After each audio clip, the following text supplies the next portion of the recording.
What do you think your life would look like if God had unhindered access to do whatever he wanted to in your life and just make you do whatever he wanted you to do? What would it look like?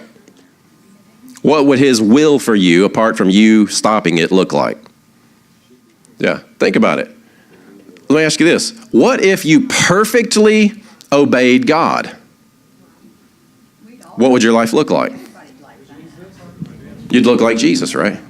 So let me ask you this. If you perfectly obeyed God and you did exactly what he wanted you to do all the time and he had his unhindered access into your life, would there be any fear? Most of you pretty much agree.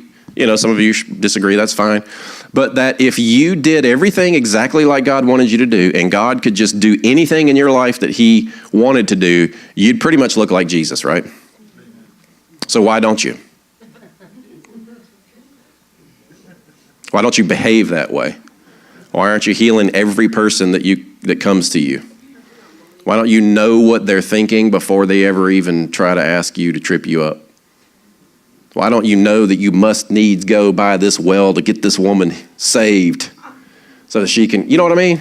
Why? Is it God's fault? Is he withholding knowledge and wisdom and information from you from living like Jesus? Because here's where you come to a theological split with some people.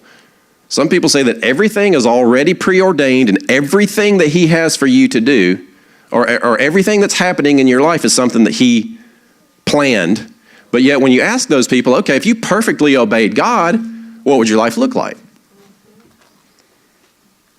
It's not about obedience per se, because I want to show you what obedience actually is.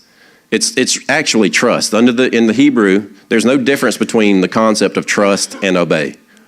To trust God is to obey God. To obey God is to trust God. If you are not obeying God, you are not presently trusting God. And if you aren't presently trusting God, you're most likely not going to obey. You might think that you're obeying, but it's just a legalistic effort. It's not a product. It's not obedience from the heart. You see, this is what we're after, is to change the way that we think, change the way that we see ourselves, change the way that we see God, and understand he has good things for us. I have the legal right to put all of my expectation in him, because I believe that without fail, 100%, God is who he says that he is. He's always a deliverer. He's always a redeemer. He's always a healer. Amen? Amen? So why aren't we experiencing that? There's a disconnect in between the truth and what's going on in the reality of our worlds. And the way you bridge that gap is the renewing of the mind.